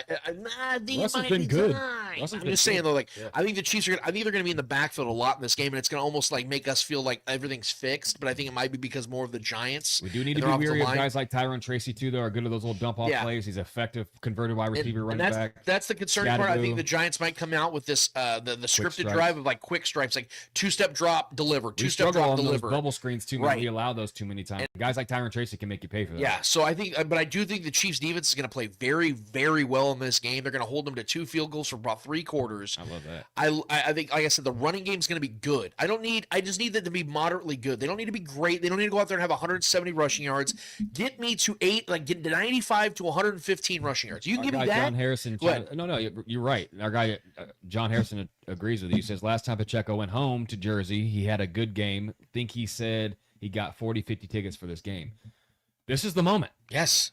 I know that I forgot about that. He's from Jersey, so that's a good point to even, to mention that. This might as well be a birthday game for him because we all know guys in the NFL like to ball on their birthdays and coaches like to lean into that. So maybe this is a time where Andy Reid draws it up for the hometown kid. I would hope so. This has to be it, dude. Yeah. If he goes better with Pacheco playing well. If you're telling me you're bringing 40, 50 family members to this game and friends and family to watch you, fucking deliver. You suck ass. Fucking deliver. I'm over it, bro. Yeah, exactly. This has to be the Pacheco game. Yeah. So that's why I said I think the Chiefs are I think Andy Reid's finally going to do the right thing with the offense he has right now, setting Patrick Mahomes up for success, because that has not been happening so far this year, where it's basically like a spectacle. All right, Patrick, just go out there and save us. No. Yeah. God damn it. Coaches, set him up for success. Yeah. Have dialed up schematic plays. Make it look like there's a fucking offense on that field. Somebody open. Scheme it. Instead of waiting for Travis Kelce to find out the creases. Or Matt Patrick having to stand back there for 6 seconds. Right. Out there doing the fucking what they call that, the twist, do the twist, he's out there just literally twisting with defenders, just hanging out. All right, here we go. Let's make a music video. No, go out there and run an offense. It has to be boring. I don't give a shit because these games are boring anyway. In fact, I would rather have a boring game that's actually not frustrating. You know what I mean? Like if they're running the ball and they're effective, but it's kind of a boring game, who gives a shit? Win the game. Yeah. You know what I mean? So go out there, play a methodical style of offense, get it to your running backs, let them earn their way on this team. Because like I said, Pacheco right now does not have the confidence of a lot of Chiefs fans, present company included. This is the game for him to do it. Kareem Hunt needs to continue to do what he does, which is just be a solid contributor. I think, like I said, the Chiefs are going to be in the red zone a lot in this game, which is why I think that you're going to see the Chiefs score 2 touchdowns in the red zone. And I think there's a chance they both go to KELCE to kind of get that off his, because Patrick wants to pick his guy up. He doesn't want people like myself out here criticizing him. So shut me up. Go out there, get a couple tutties, shut everybody up, have a fun New Heights podcast with your brother next week, and no one's talking about it anymore. Everyone's talking about how Travis Kelce, it's like the scene from fucking Dumb and Dumber. Totally redeem yourself. Yeah. Go out there and totally redeem yourself, Kels. I think they get 2 touchdowns in this game, 2 field goals. They win this game. Like I said, I think the Giants score like a last minute or fourth quarter touchdown that makes the game look closer than it actually was, and the Chiefs win this game 20-13. Something like that. You know what I mean? A 7-point victory. Yeah, a 1-score game. I think it's going to be a 1-score game, but I think the Chiefs run the game the whole time, so the score might be a little deceiving. Like it's 20-6 with 7 minutes to go. You know what I mean? Like the Chiefs clearly are running that. They're owning the game. I think that's how this game goes, and that's how it'll end up being. Let us know who you guys think is going to be a key match or key contributors to this game. What your score prediction is. What you're worried about. Whatever question you guys have, because it is now time for Speak It. All right, man. So we got our guy Noah John Marshall. Speak It. There was a meme going around Twitter of each NFL team's worst moment. KC's was D Ford's offsides. I agree, but what's your worst moment as a KC fan? Me, 2003 Colts loss, easy. That was a Super Bowl team. Because of the fact that, obviously when I think back to my earliest memories, I remember Lynn Elliott missing all those kicks in the playoffs, and that broke my heart. And I remember at that time where I look back and I go, yeah, that's when I officially became a Chiefs fan, because that's all we knew was playoff heartbreak.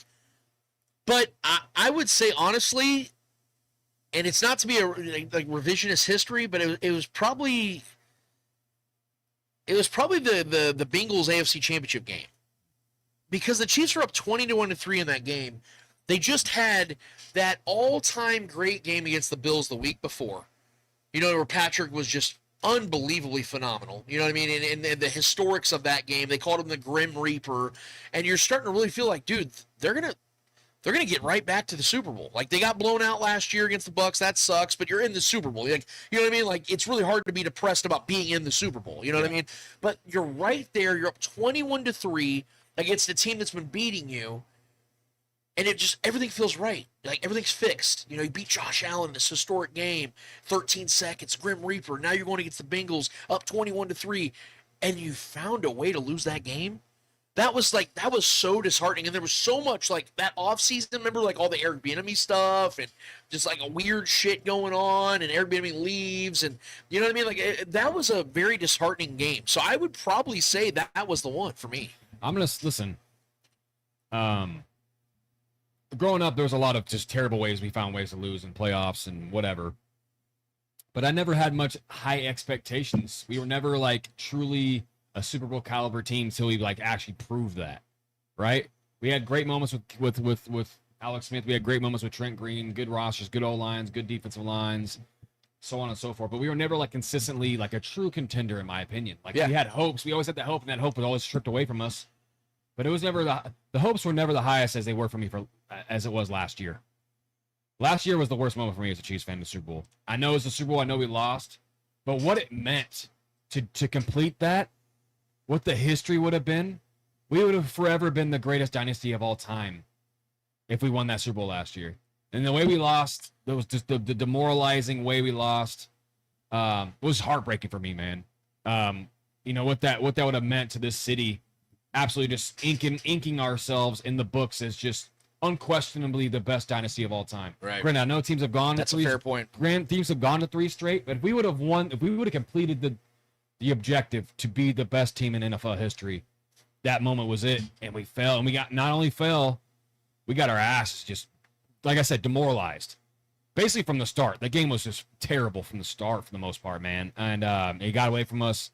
And just having to sit through and suffer through that, basically 3 quarters of just getting pounded, was demoralizing as a Chiefs fan, because we had all the expectations. We were super stoked. There was no way the Chiefs were not going to win this Super Bowl. We've already beat this team. We've already proven we can do it.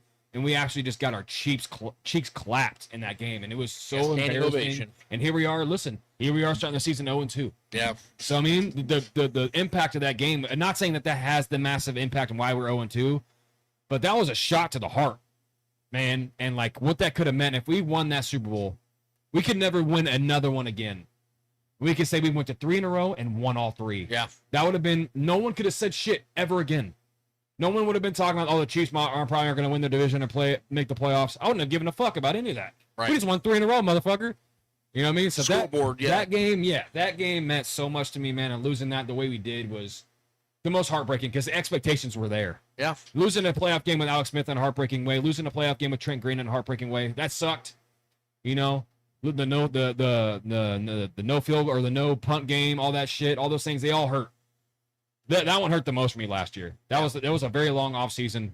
The longest maybe I've ever endured, honestly. Yeah, that's fair, man. And losing to the Cincinnati Bengals is a good call, but there wasn't as much on the table in that game as there was maybe winning 3 in a row and doing something that's never been done before. Yeah, that's a good point. That, for me, that was it. Julia Gulia, if Pop plus Amenahu fail to make a presence this week, they're strictly rotational or non-starter. Is there anybody you feel similar about? Similar about? Feel similar as far as players that need to be. If they don't make their impact this week, they need to be more of like a rotational player. 100% Charles Amenahu. Yeah. If Charles Amenahu's a ghost again for a 3rd straight week, bench him. I'm not kidding. He's not making like insane money. I think he's only making $7 million. Sit his ass. Play Ashton Gelati. Let them rotate and switch, and that way he'll be his backup. Because I can't. Charles Amenahu is one of the loudest dudes out there, one of the most passive-aggressive dudes on social media, was talking all this shit all offseason and quote tweeting Chiefs content creators and fans. Demanding all the demanding all this respect and all this money and shit, and you're out here putting up goose eggs? Nah, bro, that's not how this works. So no, your name's not even getting mentioned. Yeah, exactly. The only time I've heard his name mentioned the last 2 games is when he has a stupid-ass penalty. So, man, who? Do better. Yeah, exactly. He's putting the who in Amenahu. So, put out a good effort this week, and you won't hear me gripe or complain or bitch about it at all. So yeah, that's the guy that comes to mind. Our guy James C. Kirk. No sane person should buy into the conspiracy theory of the Chiefs being 0-3. Did you hear the goofy Giants media into it? We'll get to that. Yeah. I promise you. Noah John Marshall. Should McDuffie blanket neighbors all game? No, because that's not how the Chiefs defense works. If you do that, what you do is you weaken what Spags does best, which is like stunt blitzes, corner blitzes, things of that nature. If you have one guy who's also your best corner traveling with the receiver, then what you're doing is you're always giving up the fact that at least one guy's playing man-to-man defense, and you don't want that. So Spags won't do that. That's not how this is going to work. The Chiefs have capable cornerbacks, especially if Noah Williams gets more opportunities in the defense this week. Good enough guys to stick with Malik Neighbors, and I think that he's going to play a style of defense that's going to keep the top of the defense in a place where Russell Wilson doesn't feel comfortable throwing the ball downfield. So that's why I think the Chiefs defense is going to play really well in this game. Absolutely. The Chiefs, so our guy Shaggy Shane chimes in and says, the Chiefs picked up running back Elijah Mitchell. Wouldn't Veach give Mitchell a chance before they trade for another RB? See you guys tomorrow night. Yeah. So Shaggy's going to come hang out, watch the game with us, along with Clay Windler. It's going to be a good time. No, so I like the idea of Elijah Mitchell getting an opportunity, but I think it's kind of, I hate to say it this way, but it's kind of damning that the Chiefs haven't given him an opportunity yet. It kind of makes me feel like they don't believe it. Rashard Smith's been on the field more than he has. Right, and then there's this set-in confusion, though. Why is Elijah Mitchell active then? Why is he on the roster? Like, why? You know what I mean? Like, why does he make the team if you're not going to give him those opportunities? I've told you guys all along, I didn't believe in Elijah Mitchell.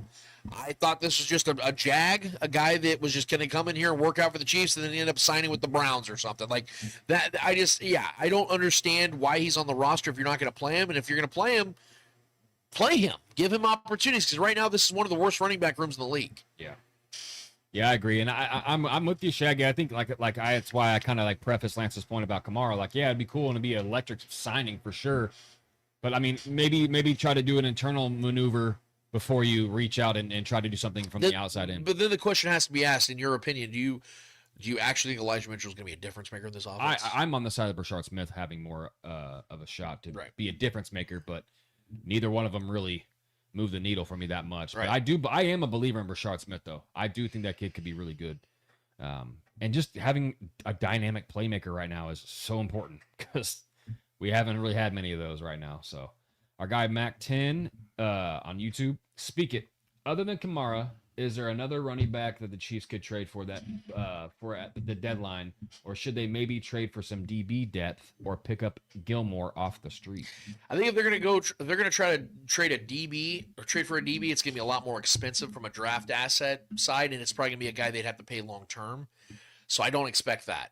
I think that you're seeing a secondary that the Chiefs have invested in through the draft. And quite frankly, in the salary cap situation with Christian Fulton, who's yet to really play for him. Yeah. So I don't think that's a realistic scenario. I could see a Justin Simmons maybe getting signed. I still don't understand how he's not signed by a team. I think he has to be intentionally waiting for a contender to come and get him. That'd be great if it was the Chiefs. But yeah, I think if the Chiefs are going to make a trade, it's going to be for the offense. That's usually how that goes. And if I was to look around and look at like realistic options for the Chiefs when it comes to running backs, I mean, here's the thing, guys. Outside of the name I've already presented, it's going to be a significant drop-off.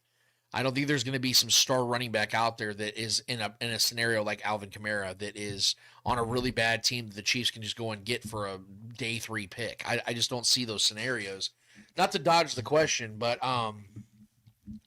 I mean, if I really had a scour, if I really had a look, I mean, I guess I would look at maybe like a Jerome Ford from the Browns, because they just signed Judkins and maybe they don't want to, you know what I mean? Like, that's what I'm saying. Like, it's a significant, basically Elijah Mitchell. Right. It's a drop off. That's what I'm saying. Like, I'm theorizing on names and I can't come up with anything else that I think that would come here and be an actual impact player.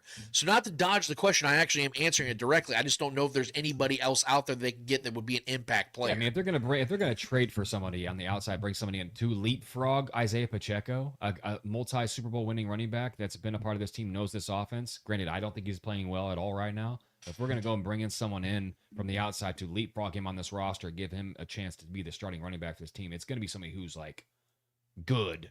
Starter, like a Kamara. Like, I think Kamara makes the most sense. It aligns the most. There's really not that many other options. And, like, honestly, it's still really early in the season, too. Like, if a team starts, maybe like a guy like a Tyrone Tracy, if the Giants continue to go over, that'd be a guy that I think would fit in this offense pretty well. But he's also a second-year guy, so they're not just going to trade him. I know. People have suggested. But I've heard people request Rachaad White from the Bucks, but here's the thing: the Bucks are a winning team. Yeah. So why would he just had the game-winning touchdown? So it's like he's a good player, a similar player to KAMARA. That kind of prototype. Would I love it? Yes. Yeah, Rachaad White in this offense would be awesome. That'd be great. He's a local dude too. He's from Kansas City, Missouri. Also hurt a lot too. Yeah, but that's another thing to factor in. But yeah, like I said, why would the Bucks make that trade? Yeah, there's no reason to. Yeah, you have a two-headed monster in your backfield with Bucky Irving and Rachaad White. Baker Mayfield would love to continue to have that because that's a luxury to have in this league. And if you're a winning team in a really bad division, there's no incentive for you to trade off Rachaad White right now. So like I said, there's no real scenario which I think that, like Tyler Algier would come available, or, Charbonnet or Kenneth Walker. Tyler Algier is like a literally like 1B to the 1A of Bijan. So. Yeah. Yeah, I think he just scored last week too. So this is the guy. It's slim pickings right now. At the end of the day, I don't think the Chiefs, honestly, if my personal opinion, I don't think we make a move at running back. I think that would be a mistake, man, if they didn't. But I'm just saying, because I don't think there's, like we just said, outside of KAMARA, there's really not a move to be made. No. So but I do think the KAMARA trade is realistic. I think they can make that work. I'll be full erect immediately. That'd be awesome. Full-fledged Chubb. Yeah. So full-fledged Nick Chubb. You know what I mean? The KAMARA would be out of the garage. You know what I'm saying? Our guy Jeremiah Murray. Whose seat is hotter, Brian Daboll or Mike McDaniel? Oh, Mike McDaniel. Yeah. I mean, look, I know they fought against the Bills. It was still a 10-point loss. Just getting a little tired over there. It's never a good thing for like a guy's confidence meter from like the outside looking in when you can't even like really develop a conversation in front of the mic. Like I like Mike. He's quirky, he's cool, he's funny. Yeah. But when you're not winning, that doesn't, it kind of blemishes. Not everybody's meant to be a head coach. Yeah, man. The charm kind of wears off. You know what I mean? Not everybody's meant to go be. No, he knows the run scheme very well. He's very, very good with skill position players. Yeah. But yeah, there's just it's a blemish now. It's starting to like Tism is running its course. It kind of reminds me. Remember the scene from Step Brothers when Seth Rogen's sitting there with them? They're talking about the job, and then one of them farted, and at first he liked the tuxedos. He thought it was like a cool thing they did, and then like once they farted, he was like, you know what? Now the tuxedos are kind of fucked up. Now that I'm looking at these tuxedos, you know what I mean? Like that's how it kind of feels. Like, oh, he's goofy and he's smart and stuff. Oh, this is kind of cool. Okay, Mike. Oh, serious you stuff now. You stink like shit now, and you know what? Now that I think about your quirkiness, it's kind of fucking stupid. I'm kind of done with it. Yeah, I can taste it on my tongue. Ketchup and onion. You know what I mean? So I think that the charm's just worn off, and I think that it's inevitable at this point that he will be gone. Our guy John Harrison, trade with Dolphins, get Jalen Wright. He had home run speed at the University of Tennessee. Gordon getting most of the carries there. I don't hate that, actually. Is he going to be an impact player? Jalen Wright was actually a highly touted guy coming into the league, and everyone outside, and then they drafted Ollie Gordon this past offseason. So I mean, that would be a trade though. Like if somebody got hurt, that would be a trade I would love. Like if Pacheco got hurt, or if somebody we needed another body to come in, that's a guy I think you could throw a dart at the wall. Sure. I liked Jalen Wright last year a lot. I thought he had really good upside before HM became like the dude. But I mean, I don't hate that, and he would cost next to nothing. You know, and I would rather have, honestly, I'd rather have him on this roster right now than Elijah Mitchell. Well, yeah, but I mean, because I think there's far more upside with the kid. He's so young still, and there's a list. There's a laundry list of guys I'd rather have than Elijah Mitchell. Sure. I just don't know if Jalen Wright would come in here and be an impact player. That's all I'm saying. But if we're talking just pure bargain value, yeah, as a depth piece, sure. Yeah, but there's a reason why he's running back 3 on the Dolphins. You know. Yeah. No, you're right. And I think he was banged up going into the season too. James T. Kirk. Last question so far. Trevor, do you think McDuffie's lack of creating turnovers will cost him money? Absolutely not. Trent's going to get the bag, dude. Trent is going to get the bag. I don't think and you don't have to be a ball hawk to get the absolute bag, and especially that position, the way corners are getting paid, and him having the resume that he has. Trent is going to get paid, man. Maybe it costs him a little bit. I don't think it's going to cost him that much money. I think teams that are desperate for great corners, all pro corners that want to win. Because we see this every year. These corners get paid big.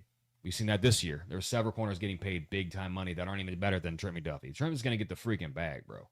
These guys that got paid they're not like, getting hella turnovers. That's not happening. It's honestly hard for people. A lot of turnovers for DBs is more of an anomaly. A lot of DBs don't get a ton of turnovers. Like the Marcus Peters years and stuff, that was a pretty anomalous. That's what made him so like polarizing. Because he was an insane person, and he's just consistently getting to picks and pick sixes. Like that's I mean, what's his name that got paid for the Cowboys? Had that 1 year where he had Deron Bland. Yeah, Deron Bland had that 1 year was like anomalous. DBs like that don't usually get a lot of. What we're looking for is batted balls, great coverage, being sticky, things like that. Things that are sticky. But like, I think Trent's gonna get the bag regardless, bro. So I don't think him having to be a ball hawk matters as much as we think it does. It's sexier, it looks cool on the resume, but him being a multiple time Super Bowl champion, being a massive contributor to those Super Bowl championships, is what's going to be the most selling point for him in the open market, bro. Last question. I think that's it. Okay, real quick, I'm gonna actually ask a question, and it's for both of us and for the chat actually. So now we know that Xavier Worthy's more than likely not playing in this game. I want to ask a simple question to everybody about this: why? Why are the Chiefs holding Xavier Worthy out? Because our guys at Chief Concern, shout out to them, asked a very good question today. If it's a torn labrum, right? And it can't get worse. All it is a pain tolerance thing. Why would they be holding him out? And I'm going to answer my own question real quick. Do we know it can't get worse? Yes. Every doctor's come out and said, and I've talked to doctors myself about this. It actually can't get worse. It's a pain tolerance thing. Because all it can do now is just heal and get better from this point. Because it was a fully torn labrum, right? At least that's the reports we're getting. He has full mobility in his shoulder. He has full, yeah. He can move his shoulder and everything. He was wearing a brace underneath his jersey at practice. But my question is why? And real quick, I'm going to give you my answer and I want to hear yours. I think it's because the Chiefs are this confident that they can beat the Giants without him. It might be ugly. It might be a stupid game. But I think they're confident enough that they're going to get him or win this game without him and let him heal that much more, be that much more ready for the Ravens game, which, let's be honest, is a much more important game to the Chiefs. You know he can do the Ravens. Right. It's at Arrowhead. It's an AFC game. If the Chiefs were to go let's say they're 1-2 going into that Ravens game, right? Mm-hmm. They beat the Ravens. They're 2-2 with a healthy Xavier Worthy, and then in 2 weeks after that, guess who they get back? Rashee Rice. So I think that's what it is. That's my theory. But if you guys have other theories, Trevor, you have another theory, let me know. Yeah, my theory is they have Jalen Royals, right? So he's going to go. There you go. Yeah. Listen, but all jokes aside, I don't think he's going to go out there, like I said, go scorched earth. But I think if Jalen Royals goes out there and plays, because I believe he is active and he's going to be playing, I think he's clear to play now. If he goes out there and has a good game, a respectable game, that's one other thing for the Ravens to think about too. Because like I've said, I think he's going to play. I think he's going to get some quick strikes. I think he's good after the catch. He's very similar to Rashee Rice in that way. I think Hollywood Brown is obviously going to be the most targeted receiver in this game, as he should be. But if they go, like you said, I think that's true. I think they're just kind of keeping him another week to be that much better and that much more prepared for the Ravens game, because that one matters the most. Still got to win this game. Obviously, still got to go beat the Giants, and I think I do feel confident we'll beat the Giants without Xavier Worthy. I do feel confident in that. But we do need to get some production from these other guys. But it is weird, man. If it's just a pain tolerance thing, I would really love to see Xavier out there. Because at the same time, you can use that narrative kind of against you for that Ravens game. Because if he is rusty, he's been sitting out, and now we're expecting him to go balls to the wall against the Ravens and be awesome. That could definitely happen, but that's also like you got to give yourself a little bit of a pause there too, because that's not how the NFL works. Like there's a bit of a ramping up to guys getting back into the fold of things. And it's hard for guys just to kind of hit the ground running like immediately after, especially coming off an injury. And now you're playing the Ravens defense, bunch of dogs out there. Right. So it's bad vibes right now. I mean, it sucks that Xavier's. I was really hoping he'd be back this week and actually showcase and get some rhythm going against this team that we know we should be able to beat. But it's Jalen Royals time, man. We'll see. I like it. Well, we appreciate all the questions. We appreciate all you guys that want to chime in every single week. We say at the top and bottom of every single show. If you haven't already done it, go to YouTube, hit us up at the Spoken Podcast, get in those comments, guys. Like, share, subscribe, all those fun buttons. But we want you in the comments, guys. We want you to talk with us. We don't want you to just hear us talking to you. Be social with us, guys. We very much appreciate it. I had a friend actually this week that tried to accuse us of not talking to him. I'm like, well, quit being a damn an alias and anonymous and put your name on it. Maybe we'll know who you are. See, we have a lot of regulars. Was there questions in there? That's what I'm saying. He's like, oh, you guys never reply to me. Where's?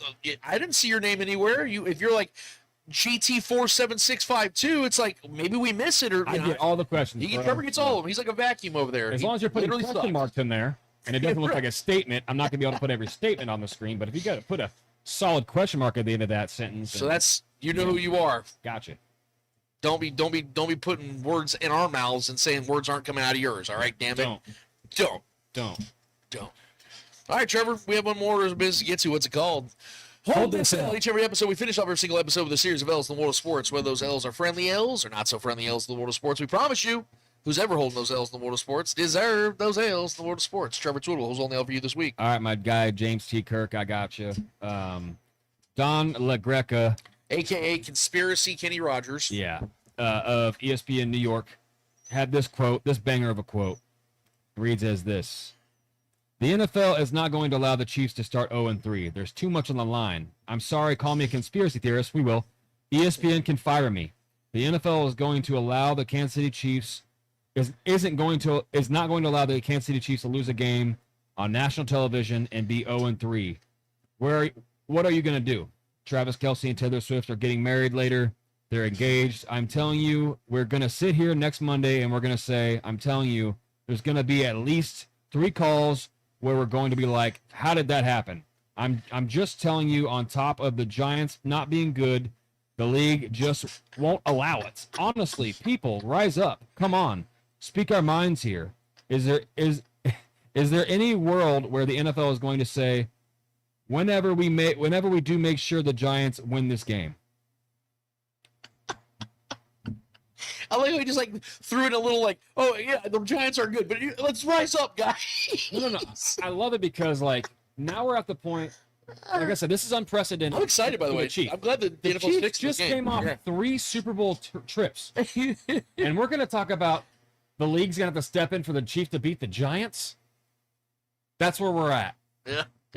This is what happens when the Chiefs actually look human for a second. Yeah.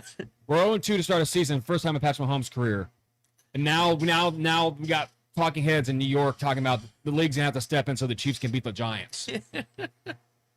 That is the most asinine shit I've ever read or heard in my life, dude. The O for Giants are gonna get fucked by the league, so the O for Chiefs can beat them. Not just because the Chiefs have been the best team in the league for the last 7 years. I don't know, Joe. There's a lot of validity to it. If you think about it, the Chiefs get bailed out a lot. I mean, yeah, granted, I can never actually like mention one where the Chiefs got bailed out and won a game because of a call. But my theory is that's what happens. I mean, that's every comment I get. Just imagine like the Patriots going to play in the early 2000s, the mid 2000s, 2010 Patriots or something like that, having to go play the Bears of that time, and the Chicago media is like, oh, and the Patriots are starting off rough. And they're just coming off a Super Bowl victory or a Super Bowl trip. Oh, here we go. We know that the Patriots have to have this win. The league's going to step in and, give Tom Brady this one. No, the Bears suck. You guys suck, and the Patriots are the best team in football for the last several years. No one's stepping in to help these teams. The Chiefs figure things out. The Chiefs are the Chiefs. The Giants are the Giants. Yep. No one's trying to give handouts to the Chiefs. The fuck are we talking about, bro? This is the most crazy shit. People just say shit because they just want the Chiefs to look bad in any way possible they can. And even in victory, the Chiefs have to have someone who's a naysayer. He's bitching about a loss that hasn't even happened. Hey, that's where we're at. Think about that. That's where we're at. That's insane. That's literally insane. I'm going to bitch about a loss that hasn't happened yet. Get ready, folks. Like, it's nuts. That's nuts. Yeah. So I got not much more to add to that, but Mr. Don DeGreca, ESPN New York, do me a solid favor, sir, and hold this L. I had an L that I was excited about all week long, and then ESPN happened yesterday. I was gonna give the Browns an L because Baker Mayfield continues to prove how fucking horrible it was for them to give up on him. And Nick Chubb scored a touchdown in the Texans game, and they gave up on him. And ironically, it was the same game. So seeing 2 former Browns players continue to excel in their careers after post-Brown experiences. What can Brown do for you? Get us the fuck out of town and let us win elsewhere. That's what you can do for you. I was going to give an L to the Browns for that, but then like I said, ESPN happened this week. And I'm going to be honest. There's not a lot of people that I respect in the national media level. There's a lot of them that I find appalling and just uninteresting, boring, unqualified, all that. But Mike Greenberg's never really been one of them. I've actually always really liked Mike.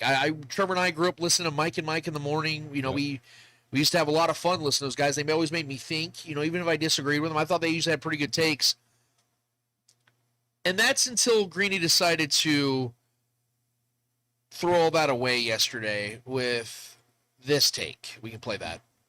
I'm mad at myself that we spent 9 minutes and 17 seconds and I didn't say this yet. I'm watching the game last night. I've been watching this sport 50 years. And I'm just a fan. I'm just a reporter, whatever the case is. No one has ever played that position better than Josh Allen plays it. He's not the greatest player ever. Bart. No, you tell me who has played that position better than he plays it. Lamar Jackson and Justin Herbert right now is cooking. What are we talking about, Greeny? It's so early. I'm not saying he's better than them. I'm saying you can't be better than Josh Allen is. Josh Allen does everything. His command of what he's doing in the game right now is ridiculous. He just hasn't won anything. If he had won anything, we'd be talking about him with literally the best quarterbacks that ever played.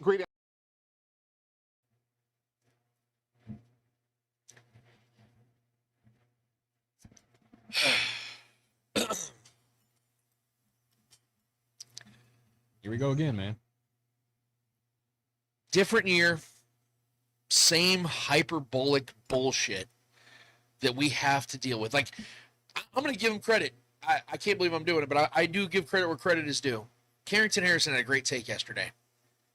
He said that he likes Josh Allen, but it's everything around Josh Allen that makes you want to dislike him.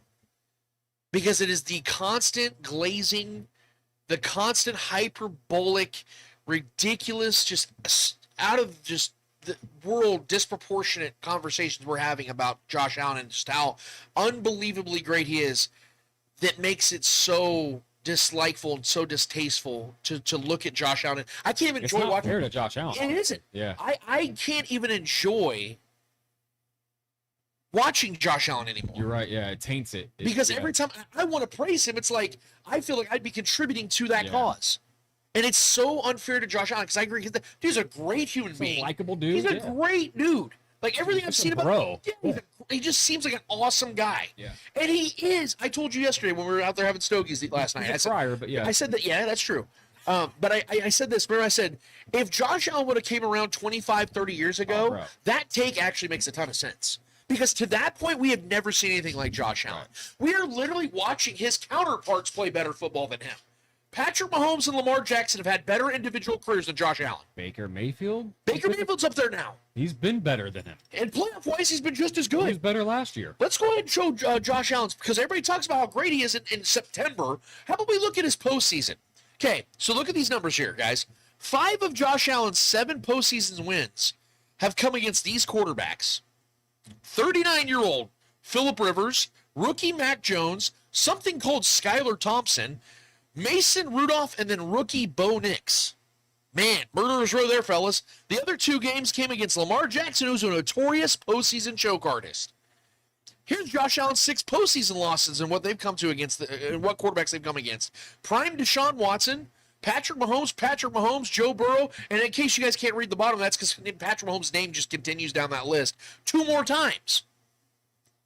So every single time Josh Allen has faced a guy that at that point or continues to be better than him, what happens? He loses.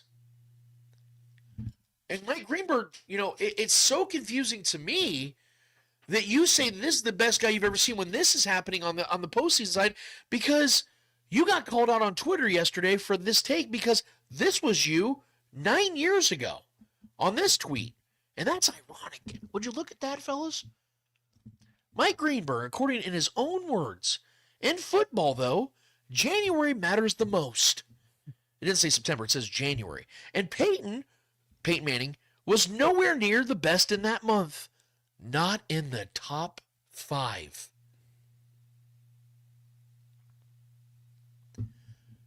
So let me get this straight.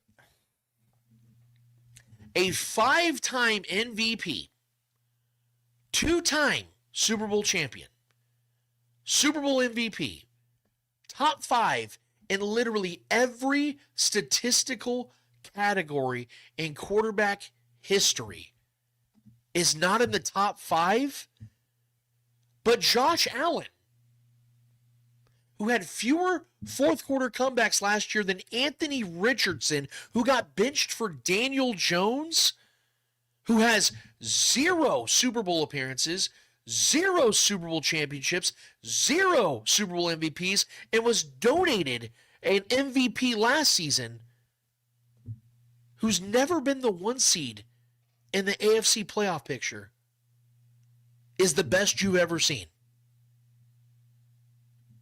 Okay. I have one response to that, Mike, and that is, hold this L. Because that's what Josh Allen's going to hold again in the postseason when Patrick Mahomes comes to town, or he comes and visits Patrick. Shit, if he gets there. He's got to get there first. Shit. Fucking unreal. Right. The glazing is crazy, bro. Like, it's glazy. It's, yeah. Yeah. It's glazed donut glazy, dude. It's bad.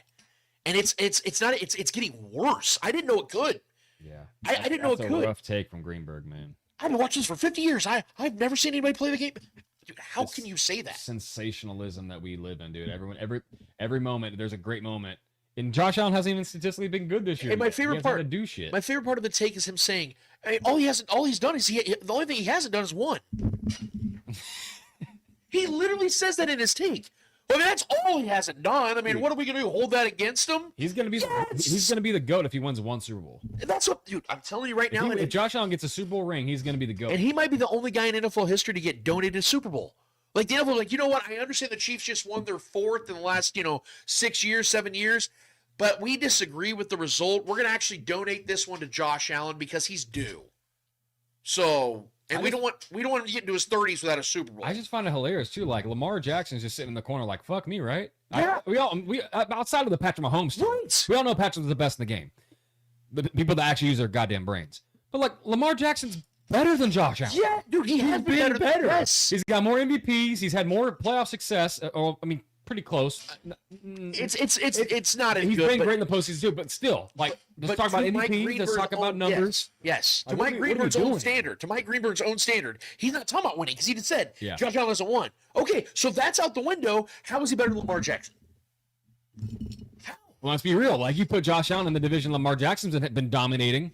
Dude, is he as dominant in that division? Lamar in the AFC East. Oh my Christ Almighty!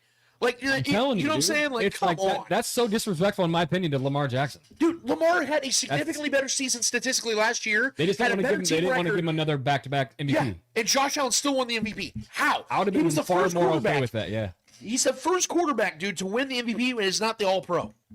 Yeah. He's the first quarterback since 1987 They had to give the runner-up a runner-up trophy, bro. Like, he lost to Pat again, so they had to give it to him. People think I just hate Josh Allen. No, I actually enjoy the shit out of Josh Dude, Allen. of course. When I see the stat, and I should have posted for you to put it on the screen.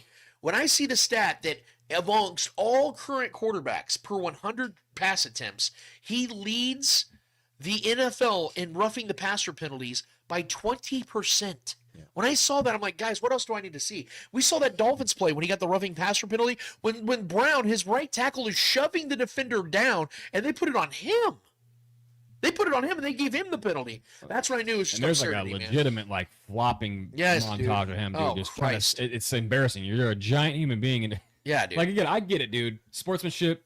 You do what you got to do to get an edge. I get it, but like, people glazing over this man, bro. Like, and he has big blow up games for sure.